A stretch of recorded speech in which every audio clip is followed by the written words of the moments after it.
Hi, it's Ian here from IBI Performance Coaching, and today I'm going to be bringing you a look at how you can incorporate what I like to call incidental workouts into your daily life. This is a huge part of not only my own personal physical practice, let's say, but also any of the programs that I've put together. This is a big part of them, and it's a part that even I'm sure people who purchase the programs often overlook, but even clients that I work with personally, it often escapes them how important this is, and it's something that I have to reiterate. So we're going to take a look at this video. In this video, I'm going to demonstrate a ton of different, largely overcoming isometric exercises. If you don't know what overcoming isometrics are, I suggest you take a look at any of the other many videos that I've put out on the topic. But they're not all overcoming isometrics. Just a multitude of them are. Okay, so take a look at this library, and then we'll come back on the other side and talk a bit about how to incorporate this into your daily life. Thanks.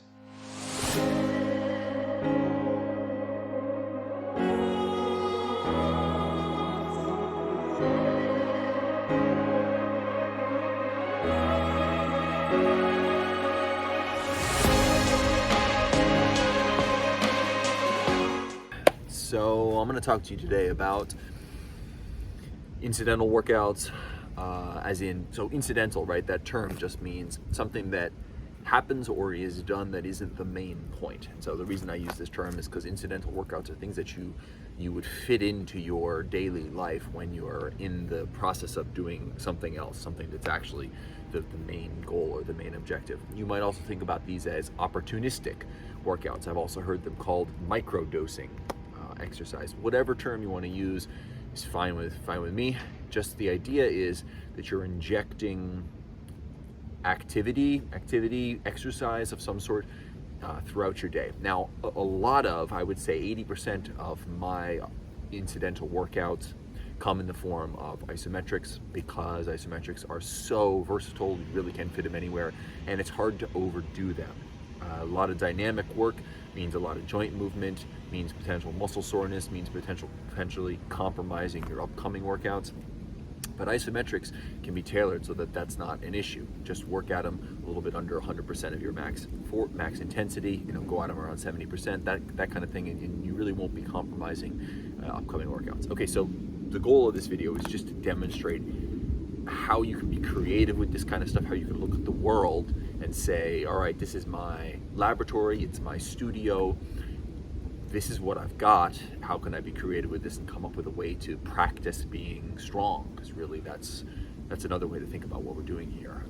Maybe not working out isn't the best way to think about it. We're practicing strength, and we are reinforcing for ourselves that we are somebody who exercises and who is concerned with their physical capabilities and health. Okay, so I'm sitting down right now. Let's say you're sitting down somewhere, you have a bench like this. Okay, we'll start like this, and then we'll move through this area. Now, this is not, you don't need an area like this. This is just to give an example. Okay, so let's say you're sitting like this. One thing that I like to do, put your elbows on the outside of your knees, and you're pressing your legs out like this. Okay, this is working the glute med, which is the sort of side butt area. Very important for balance, stability, athletic performance, these sorts of things. Alternatively, you put your hands together, put them between your knees, and now you're trying to close them. Make sure you balance these two out. A lot of people these days do a lot of these opening things because they want to have nice butts, but then they don't balance it out by training the squeezing. Okay, especially if you're someone who trains something like jiu-jitsu, where you're using the guard, you want to be able to really squeeze in. So fantastic exercises there. Okay, let's say I were to turn sideways.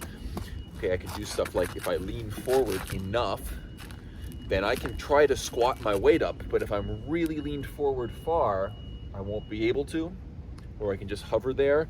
I can also grab onto whatever it is that's below me and basically try to sort of deadlift it behind my legs, deadlift it up here, just driving my feet into the ground there, and also training my grip, training a lot of my upper body muscles. This is a really good exercise right here that you can do seated. Okay, take your legs out of it and basically do like an upright row, this sort of thing, by trying to lift up right there. That's a great one too. Okay, so isometrics that you can do while seated. There's just a few of them. All right, let's take it to standing. Okay, let's say I were standing like waiting for a train or something like that. I'm gonna use this, but I won't start by using this. Let's say I'm standing here and it's a little bit crooked, so let me straighten that out just a bit. Sorry about the production quality here, could certainly be better. Okay, so again, opening the legs, this sort of thing, bend your knees a little bit, and then just drive your feet as though you're trying to slide them apart like this. Again, training the glute med, but you're also gonna be training, you'll feel it in your quads and your thighs right around here. Okay, then same thing, knees slightly bent, and try to slide your feet together like this. You can do this in a staggered stance like this, and try to slide them apart at an angle. Okay, try to slide them together at an angle. Apart and together, right? All right, so if you wanted to say train your hamstrings, get up on your toes, and basically you're just gonna do a hamstring curl like I'm trying to do this with my leg, but the friction is keeping it on the ground, and you should really feel that very intensely in your hamstring right there, okay? Make sure you always balance these out. You can try to slide your foot backwards. So this foot, I'm trying to slide it backwards, and this will get the glute, this will get your butt really activated. That's a really good one as well. Okay, this is not an isometric, but it's one that I do like to do a lot, and that is splay your feet out, and then you're going to basically keep tension in your quads as you sink down. So I'm basically pushing with my quads, but forcing them to lose, and then I'm going to use that same quad motion to lift myself back up.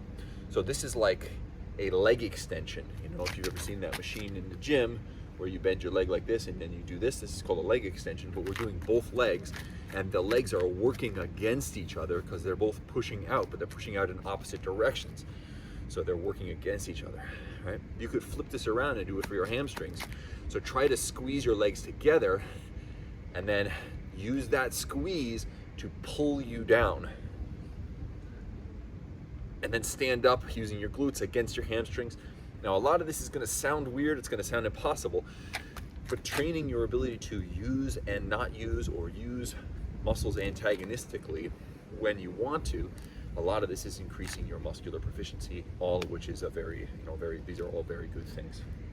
Okay, let's move up here a little bit to our slightly upper body. Let's say you want to get sort of a core exercise. Grab behind your body with your thumb here.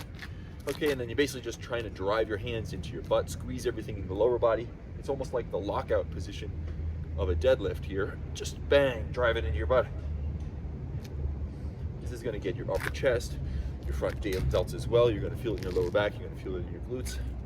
Okay, you can put your hands on top of your legs, and this is one I love to do sitting as well, especially driving. Put your hands on top of your legs, and then just drive down. So you're trying to push in or slide your hands down your legs, but not letting it. Make sure your butt is tucked when you do it. Don't do it like this. Tuck that butt up. Isometric standing crunch right there. I like to join my hands together, and I use this grip. It's called a thumb in grip. It's very useful in grappling. Okay, so you're gonna do this, and then the left hand, the top hand is gonna be pushing down, the bottom hand is pushing up. And then you switch it around. And so you're working your arms, you're working your grip. Get all of your muscles involved. Squeeze your lats in there as well, your mid-back, chest as well. All of that stuff is in there. You could, of course, do chest squeezes. Put your hands together, squeeze like this. Okay, you can even drive it in so that it's got that Sven press, or you're squeezing and moving at the same time sort of feel to it. All of this, good, right? Shoulder presses, single arm shoulder presses, okay, like this, all fantastic. Neck isometrics, under your chin, behind your head, to the side, Okay, you get the idea. There are 1,000 exercises I could do with nothing. No environment. I could be completely naked and do these exercises. How do you use your clothes? I use my clothes a lot as well. Put your thumbs, if you have pockets on, put your thumbs in your pocket, and let's say do like a pull apart like this. Okay, here, so I'm trying to do this. Pull apart here, like this, yeah? Okay, so that's mostly for my shoulders. You can do like an upright row, like this sort of thing. Do it with your pockets. This is really fantastic. There's just enough give in that isometric to allow me to put a lot of force into it. Okay, hopefully you get the idea there. 1,000 things. Now, obviously I have some poles here that I could use. Tons of things I can do with these poles. Some of my favorite things to do would be you can do this with a wall as well. You put your hands on the wall, okay, and then you can do a standing shoulder press like this. Just lean into it and shoulder press. Or you can do what I call the linebacker press, which is where you bend your legs, put your hands in that same position, and now drive with your arms and your legs as though you're trying to like expand your whole body like this. This is a really good exercise for pushing power. Okay?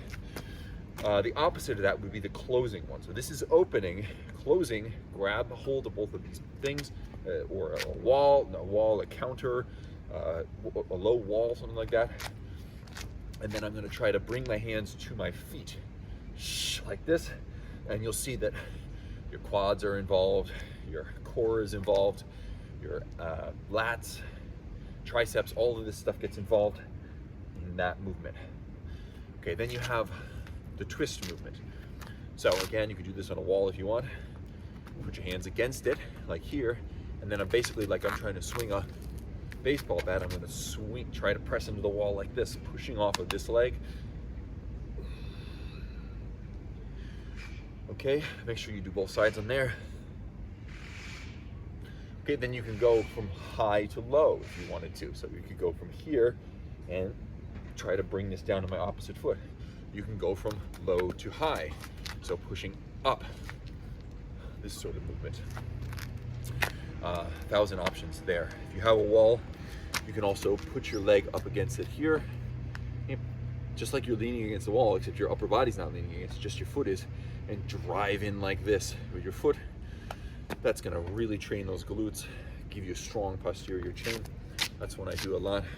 From the side, lift your leg into it. From the front, okay, get a little, if you keep your knees straight, you're gonna be training your hip flexor. If you bend your knee and try to extend your leg, you're training your quad. From the outside in here, all of these things will work as well.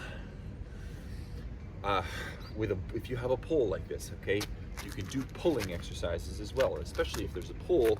Grab with one hand to brace, grab with the other hand, and then like you're rowing it this way.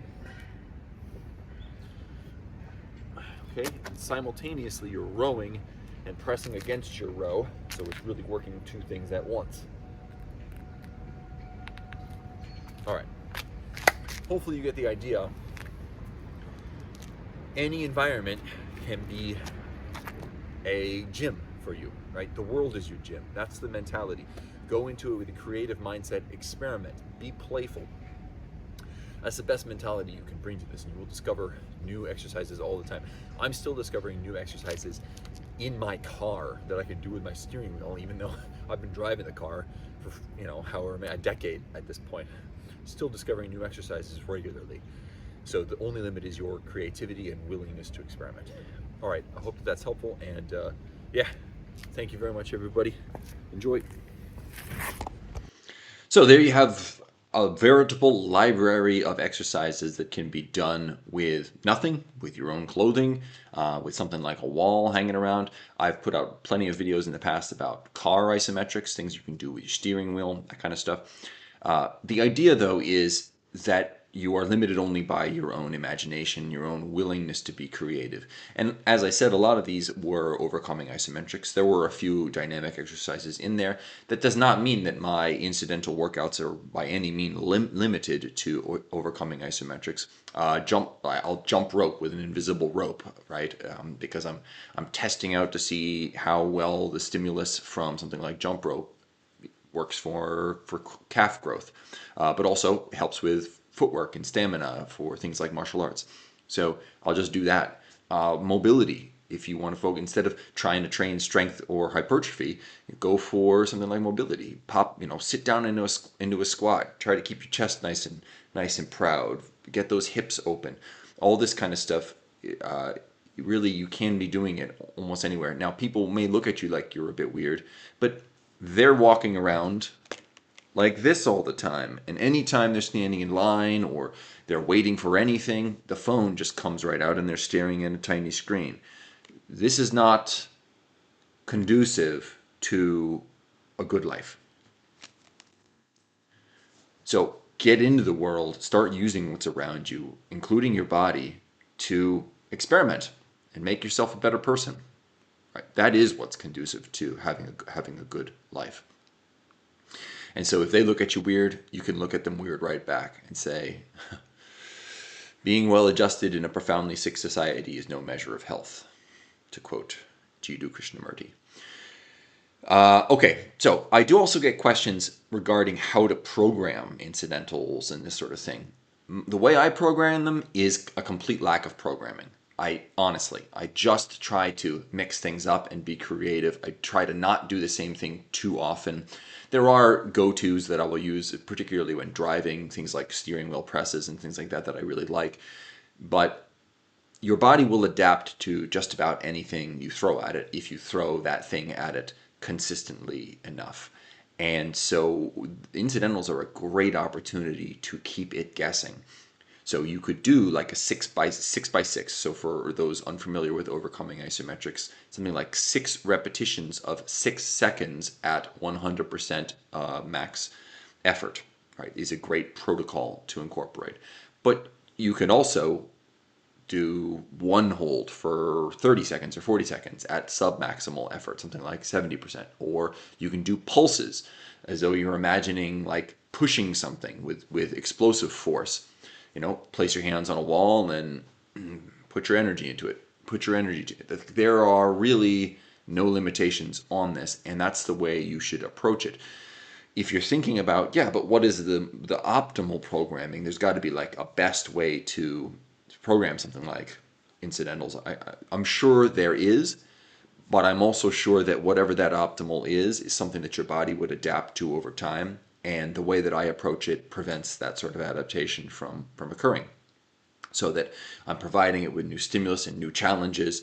I go through trends. Maybe I'll be focused a lot on isometrics for a while, then more on mobility other times. And this sort of it goes with how I feel, and that's fine, right? You don't always want to be narrowly focused on one thing because you're leaving a lot of easier gains, higher leverage activities that you could be doing. You're leaving those to the side. You might as well go to those for a while, give yourself a chance to desensitize to the other stuff that you were previously doing, and then come back to it and get easy gains again.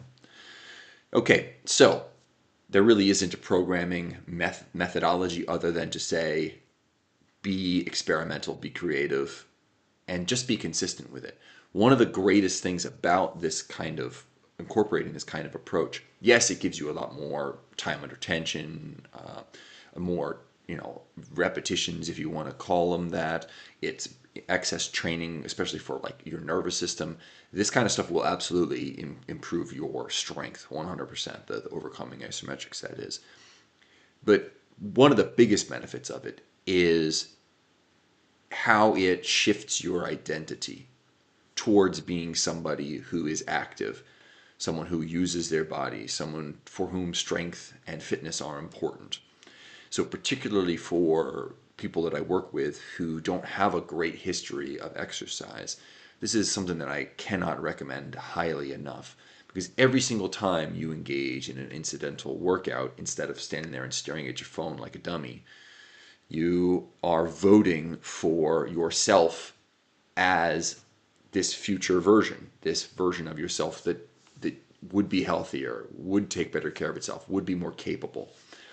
And those votes count, because the more you begin to see yourself as that person, the easier it is to behave like that person. It can often be easier to, you change your behavior and that changes your beliefs. It's a lot easier to do it that way than it is to try to change your beliefs before as a road to changing your behavior, especially when the behaviors we're trying to change are such low investment behaviors like these things are. All you need to do is remember to do them. All you need to do is remember to do them. Okay? All right, so I hope that that's useful, very helpful. I appreciate all your attention and everything, especially for those of you who do the stuff that supports the channel. You know what it is. I don't need to lay it out there, but the mysterious algorithm, is mysterious for a reason and all powerful, and we must genuflect in front of it if we hope to make any progress. I made a coupon code for the Synergy Split program, which has been getting really good reviews. People are loving it. And I've actually surpassed 100 5-star reviews now on Udemy for these courses. So if you want to have a look, it's down at $13 with this coupon code for the next month. And it's about 9 hours of content that will cover basically everything you would need for a whole lifetime of gymless extreme fitness and strength and stuff like that. So if you're interested, have a look. Thank you so much for your attention. Take it easy, everyone. And whatever it is that you want, you can have it. You just have to earn it. So go earn it.